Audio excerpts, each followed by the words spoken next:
Hi అండి, welcome to గృహిణి ప్రపంచం. ఈ రోజు నేను కుండలతో వంట ఎలా చేస్తాను అనేది చూపిస్తాను. ఇది నేను చాలా రోజుల నుంచి వాడుతున్న కుండ. పిల్లలు పెద్ద అయ్యేటప్పటికి ఇంకా ఇది పప్పుకి మాత్రమే వాడుతున్నాను. మనం ఎక్కువ రోజులు వాడితే ఇది ఇలా అడుగున నల్లగా అవుతుంది. ఇది అన్నానికి వాడే కుండ. ఇది మనకి ఏ ధాతువులతో మంచిది అనేది రాజీవ్ దీక్షిత్ గారు లాంటి వాళ్ళు చాలాసార్లు చెప్పారు. మనకి మట్టితో చేసింది అయితే ఏ హార్ము లేకుండా మనకి మనం వండిన వంటలోని పోషకాలన్నీ మన శరీరానికి అందుతాయి. అల్యూమినియం వల్ల చాలా నష్టాలు ఉన్నాయని ప్రతిసారి ఆయన చెప్తూనే ఉంటారు. నేను కందిపప్పు ఆల్రెడీ 1.5 అవర్ ముందు కడిగి నానబెట్టాను పప్పు కోసం. తర్వాత పులిచింత కడిగి తరుక్కున్నాను. తర్వాత మనకి పచ్చడి చేసుకున్నానికని పెసరపప్పు నానబెట్టి ఉంచాను. పులుసుకి ముక్కలు తరిగి ఉంచుకున్నాను. బజ్జీకి వంకాయలు తరిగి పెట్టుకున్నాను. అలాగే స్వీట్ పూరి చేయడానికి వీలుగా పాలతో పూరి పిండి కలిపి పెట్టుకున్నాను, పాలు నెయ్యి వేసి. ఇది దాని మీద పూరీల మీద స్వీట్ ఇది చల్లడానికని పంచదార, డ్రై ఫ్రూట్స్, యాలకుల పొడి కలిపి గ్రైండ్ చేసి ఉంచుకున్నాను. ఈ కుండలో నేను 2 గ్లాసుల బియ్యం, ఇది మేము తినే పొట్టు తక్కువ బియ్యం, దాన్ని కడిగి దానికి సరిపడా నీళ్లు పోస్తున్నాను. మనం విడిగా ఎలా వండుతామో ఒక గ్లాసుకి 1.5 గ్లాసు నీళ్లు ఎలా పోస్తామో అలాగే విడిగా వండేటప్పుడు మీరు కుండలో కూడా అంతే నీరు పోస్తే సరిపోతుంది. ఫస్ట్ నీళ్లు పోసిన తర్వాతే కుక్కర్ ఇది ఆన్ చేయాలి కుండ, లేకపోతే పగిలిపోతుంది. మీడియంలో పెట్టి అలా వదిలేస్తే కుక్ అయిపోతుంది. ఒక 20 మినిట్స్ లో అయిపోతుంది. కుండ తీసుకుని పప్పుకి నేను నానబెట్టుకున్న కందిపప్పు, పచ్చిమిరపకాయలు వేసి నీళ్లు పోసి ఉడికిస్తాను. మనం నానబెట్టడం వల్ల ఫాస్ట్ గా అవుతుంది, ఎక్కువసేపు పట్టదు. ఫస్ట్ లో కుండలు వాడినప్పుడు కాస్త మట్టి వాసన వస్తుంది, కానీ అదేమీ అన్బేరబుల్ కాదు. మనకి నష్టాలు లేకుండా మనం వండుకోవడం ఇంపార్టెంట్ కాబట్టి మనం ఇలాంటివి సాటర్డే సండే అయినా హ్యాబిట్ చేసుకుంటే మంచిది. సరిపోయేంత నీళ్లు పోసి పెడుతున్నాను. కుక్కర్ మామూలుగా స్టవ్ ఆన్ చేసి సిమ్ లో పెడితే అదే నిదానంగా కుక్ అవుతూ ఉంటుంది. పొటాటో ఫ్రై చేద్దామని ముందు ఇలాగా స్లైస్ లాగా కట్ చేసుకున్నాను సన్నగా. తొక్క తీయలేదు, ఎక్కడైతే కణుపులు ఉంటాయో అక్కడ మాత్రమే తీశాను. ఇందులో కాస్త సాల్ట్ వేసి ఒక పొంగు వచ్చే వరకు ఉంచి తర్వాత ఫ్రై చేస్తాను. సాల్ట్ వేస్తున్నాను. ఎప్పుడైనా కుండలు వాడేటప్పుడు మనం ఇలాంటి వుడెన్ స్పాచులాలు పెట్టుకోవాలి. లేకపోతే మనం స్టీల్ దాంతో మనం తిప్పుతున్నప్పుడు అది సౌండ్ వస్తూ ఉంటుంది. అలాగే లోపలంతా నైస్ గా ఉండేలాగా తీసుకుంటే బెస్ట్. ఈ కుండ ఆల్రెడీ పెట్టి చాలాసేపు అయింది, కానీ కుండ మట్టి కదా, అందుకని మనం హ్యాండ్ పెట్టినా మనకేమీ అవదు. లోపలంతా నైస్ గా ఉంటే మనకి తోమడానికి వీలుగా ఉంటుంది. అప్పుడు మనం సబ్బుతో తోమినా కూడా దానికి అంటుకుని మనకి ఆ సబ్బు వల్ల వచ్చే కెమికల్స్ మనకి రాకుండా ఉంటాయి. నైస్ గా ఉండాలి, అది మాత్రం గుర్తుపెట్టుకోవాలి. తర్వాత కుండ ఫ్రెష్ గా తీసుకున్నప్పుడు 24 అవర్స్ ఫుల్ నీళ్లలో నానబెట్టాలి. తర్వాత దాన్ని మనకి దొరికే కాస్త పతంజలి లాంటి దాంతో తోమితే కాస్త కెమికల్స్ తక్కువగా ఉంటాయి. పతంజలి డిష్ వాష్ బార్ లో బూడిదతో తయారు చేసింది ఒకటి ఉంటుంది, అది కుండలకి వాడితే అది మంచిది. లేకపోతే డైరెక్ట్ గా బూడిద దొరికితే దాంతో తోముకుంటే మనకి ఏ కెమికల్స్ ఉండవు. అది ది బెస్ట్. అది ఇది ఒక పొంగు వచ్చింది, ఇంకా ఆఫ్ చేసి దాన్ని స్ట్రెయిన్ చేస్తాను. పొటాటోస్, ఈ పొటాటోస్ ఉడికినవి కొలండర్ లో వేసి స్ట్రెయిన్ చేస్తున్నాను.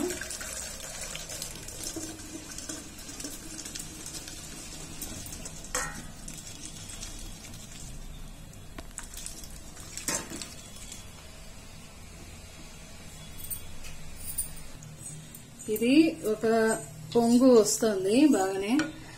ఇప్పుడు ఒకసారి మనం బాగా చెక్క స్పాచులాతో కలిపి దానికి తగ్గిచ్చేసి మంట మూత పెడితే ఒక 10 minutes లో అయిపోతుంది. మూత ఫుల్గా కాకుండా కొంచెం ఓపెన్ ఉండాలి, లేకపోతే పొంగుతూ ఉంటుంది. పప్పు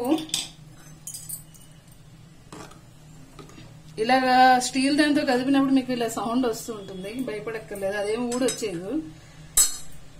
దీంట్లో కొంచెం పసుపు వేస్తున్నాను. ముక్కల పులుసు చేయడానికి గిన్నె పెట్టుకున్నాను. రకరకాల ముక్కలన్నీ కట్ చేసి పెట్టుకున్నాను. చౌచౌ, ములక్కాడ, క్యారెట్, తర్వాత ఇక్కడ బెంగళూరు వంకాయ అంటారు అది, అన్నీ కట్ చేసి పెట్టుకున్నాను. చిలకడ దుంప ఇవన్నీ కట్ చేసి ఉంచుకున్నాను. గిన్నె వేడెక్కింది, కొంచెం ఆయిల్ వేస్తున్నాను. ఆవాలు, మెంతులు, జీలకర్ర, పసుపు, ఇంగువ, కరివేపాకు వేసి ఫ్రై చేసి ఇవి వేగిపోయి ముక్కలు వేస్తున్నాను. మనకి ఏ ముక్కలు కావాలంటే అవి. ఇవి ముక్కల పులుసు యాక్చువల్ గా అన్ని మనం మంచి వేస్తాం కాబట్టి ఇది అప్పుడప్పుడు చేసుకోవడం చాలా మంచిది.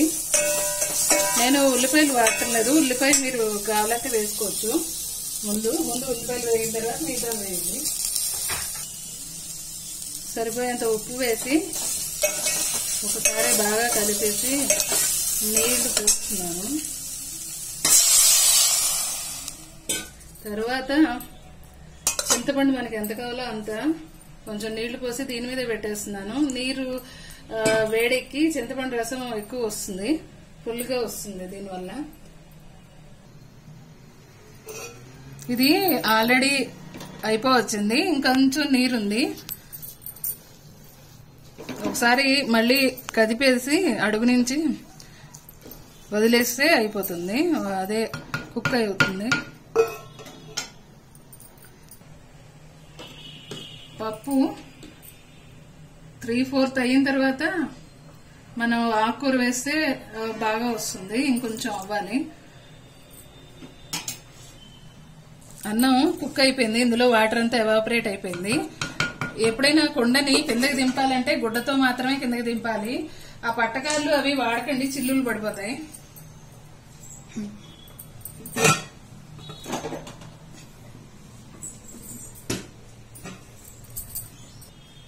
స్వీట్ పూరీ చేయడానికి డీప్ ఫ్రైకి అన్నిటికీ నూనె వేడి చేస్తున్నాను.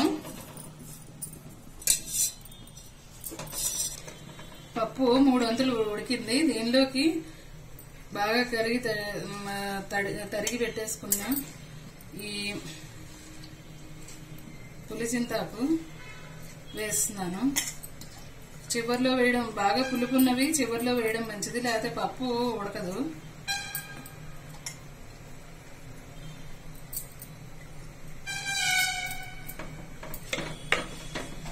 ఉప్పు కూడా చివర్లో వేయడమే మంచిది.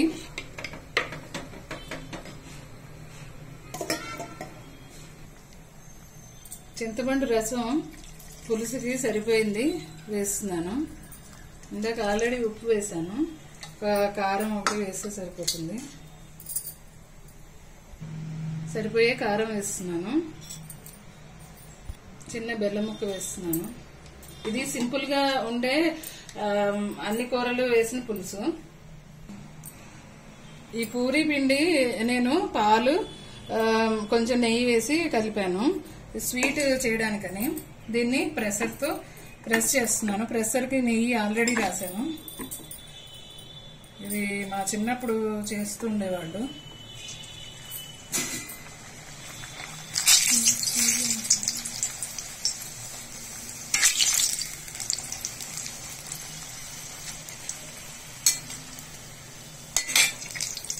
ఇది పొంగుతోంది బాగా.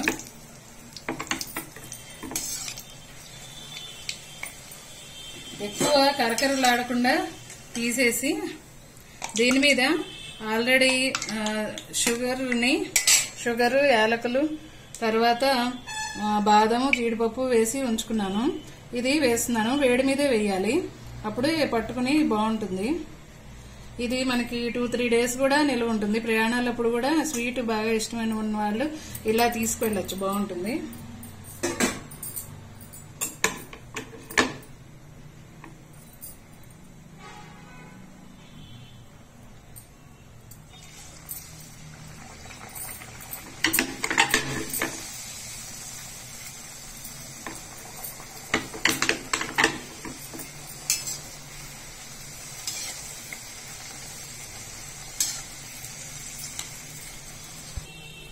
పప్పు ఎంతవరకు అయిందో చూద్దాం.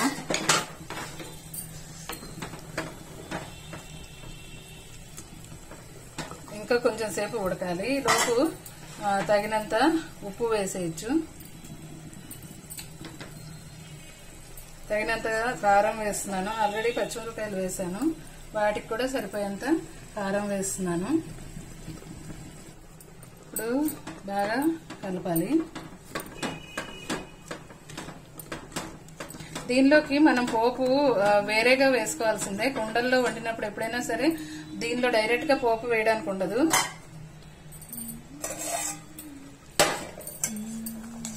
పులుసు కొంచెం ఉడకాలి. స్వీట్ పూరి అయిపోయింది.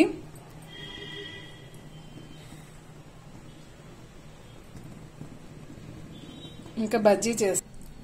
కొంచెం శనగపిండిలో బియ్యపిండి, వాము, ఉప్పు, కారం, కొంచెం వేడి నూనె వేసి బజ్జీ పిండి కలిపి ఉంచాను. ఒక వంకాయని కోసాను ఇలాగా సన్నటి చక్రాల్లాగా. ఒక వంకాయ బజ్జీ చేస్తున్నాను.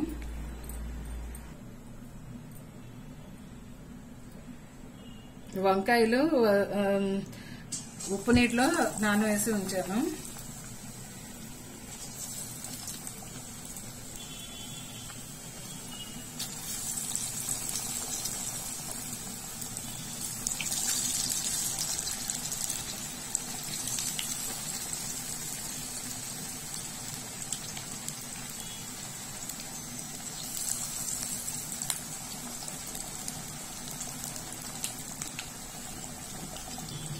ఒకవైపు బాగా వేగింది, రెండో వైపుకి తిప్పాలి.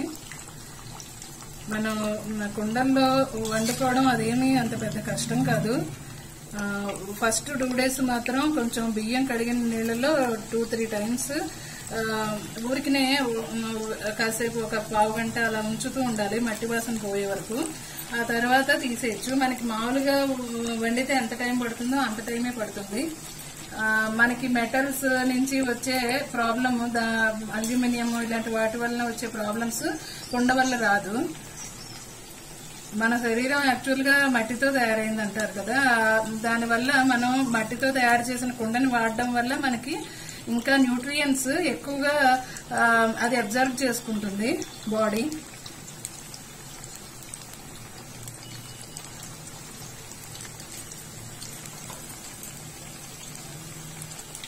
ఇవి ఫ్రై అయిపోయాయి. స్వీట్ అయిపోయింది, హాట్ అయిపోయింది. పప్పు కూడా మంచి స్మెల్ వస్తుంది. పులిచింతాకు వాడడం వల్ల అది దాని ఫ్లేవర్ చాలా మంచి గుమగుమలాడుతూ మంచి వాసన వస్తుంది. అది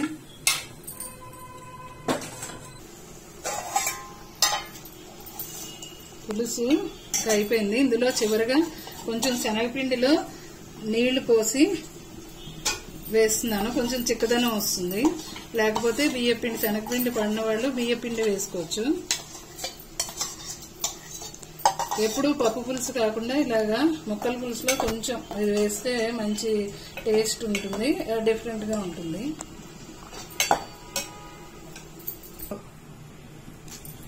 ఈ పెరుగు మిరపకాయలు వేస్తున్నాను.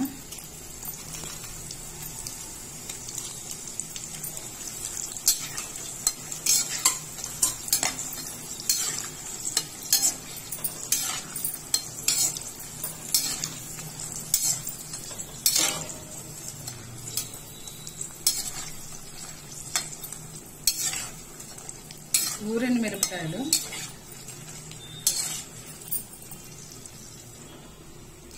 పప్పు పులుసు అన్నీ అయిపోయాయి. ఇంకా ఇవి వేస్తున్నాను. ఇంకా కూర ఒకటి మిగిలింది. ఇవి టమోటా వడియాలు నేను చేసినవి ఇంట్లో. సగ్గుబియ్యం టమోటా ఈ రెండింటితో చేశాను. టేస్ట్ చాలా బాగుంటుంది. పిల్లలకి ఈవినింగ్ స్నాక్స్గా కూడా ఇవ్వచ్చు. చాట్ మసాలా వేసి ఇస్తే చాలా బాగుంటుంది. మనం కలర్స్ అవి వేయక్కర్లేదు, చక్కగా మంచి కలర్ ఆరెంజ్ కలర్లో వచ్చాయి.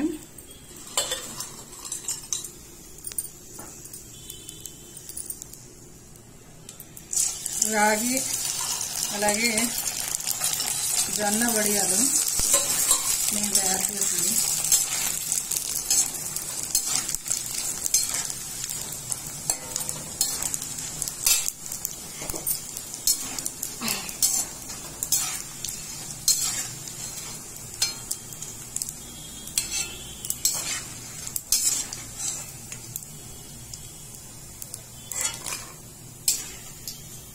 ఇది కారపూసలాగా గొట్టంలో ఒత్తి తయారు చేస్తాను. రాగి వడియాలు, జొన్న వడియాలు. ఇందాక మనం స్ట్రెయిన్ చేసి ఉంచిన ఉడికించిన పొటాటో దీనికి లైట్ గా వేస్తున్నాను. కార్న్ఫ్లోర్ ఎక్కువ వేయట్లేదు. ఉడికించేటప్పుడు కొంచెం ఉప్పు వేసాను, అందుకని లైట్ గా వేస్తున్నాను. ఎక్కువ అవసరం లేదు. కొంచెం కారం వేస్తున్నాను.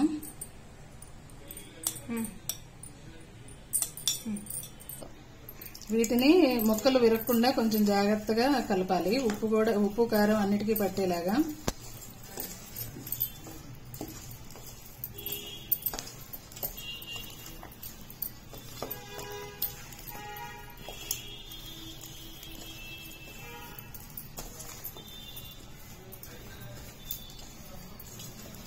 బాగానే పట్టాయి.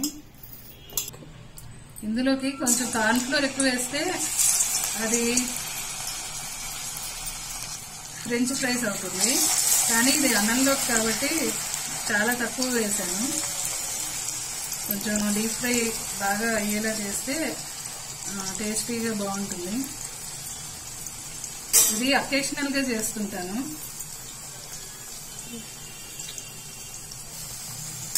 ఇప్పుడు ఒకవైపు అయిపోయింది, రెండో వైపు టర్న్ చేస్తున్నాను. బంగాళదుంప జనరల్ గా మనం తొక్క తీసేస్తాము, కానీ తొక్కలో కూడా మనకి విటమిన్స్ అవి ఎక్కువ ఉంటాయి. అందుకని ఫ్రెష్ గా మంచిగా దొరికినప్పుడు మట్టి లేకుండా ఉంటే వాటిని తొక్క తీయకుండా ఇలా డీప్ ఫ్రై చేసినా కూర చేసినా అది మంచిదే.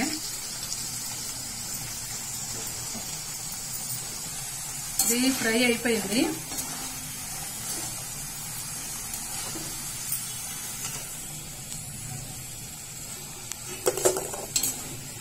కరకరలాడుతూ వచ్చేలాగా వేయించాను.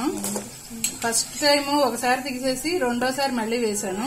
అలా అయితేనే బాగా మంచి కరకరలాడుతూ వస్తుంది. పప్పుకి పచ్చడికి పోపు వేస్తున్నాను.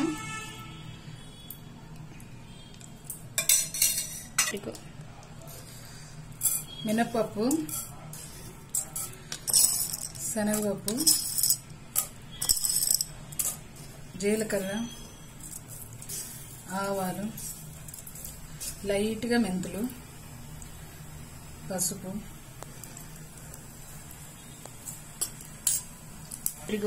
ఎండుమిరపకాయలు తగినన్ని, ఇంగువ వేస్తున్నాను.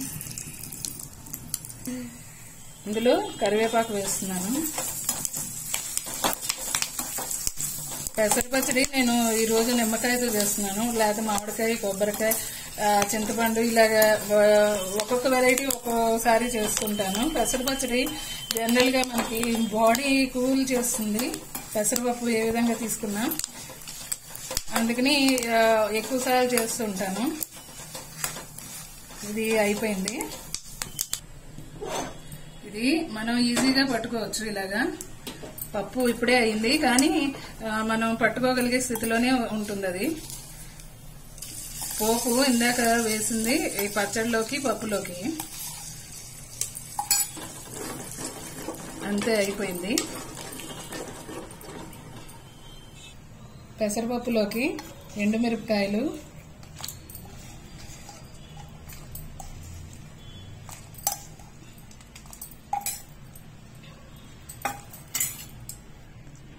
ఉప్పు సరిపోయేంత వేస్తున్నాను, నిమ్మకాయ పిండుతున్నాను. ఈ లిక్విడ్ సరిపోతుంది, కచ్చా పచ్చాగా గ్రైండ్ చేస్తే చాలు. థాలీ రెడీ అయింది. విత్ ఇన్ 1 hour లో అయిపోయింది. మొత్తం అన్ని రెడీ చేసి పెట్టుకుంటే అంతా చాలా ఈజీగా అయిపోతుంది. అన్నం, రైస్, నెయ్యి వేసాను, పప్పు, ఫ్రెంచ్ ఫ్రైస్ లాగా ఆలు ఫ్రై, తర్వాత పులుసు, ముక్కల పులుసు, మనకి పెరుగు, బజ్జీ, వడియాలు, స్వీట్ పూరి, పెసర పచ్చడి, ఇవన్నీ ఇలా రెడీ చేశాను. మనం కుండలతోనే ఇలా ఈజీగా చేసుకోవచ్చు. కుండని మనం ఈజీగా లిఫ్ట్ కూడా చేయొచ్చు, మనకేం ప్రాబ్లం లేదు. హ్యాపీగా ఇలాగా మీరు కూడా డిఫరెంట్ స్టైల్స్ లో మీకు నచ్చిన పద్ధతిలో చేస్తూ ఎంజాయ్ చేయండి. మీకు ఈ వీడియో నచ్చితే సబ్స్క్రైబ్ చేసి షేర్ చేయండి మీ ఫ్రెండ్స్ కి, రిలేటివ్స్ కి. అలాగే మీరు గనక వండితే ఆ ఫొటోస్ అవన్నీ కూడా నాకు మెసేజ్ చేయండి. Thank you.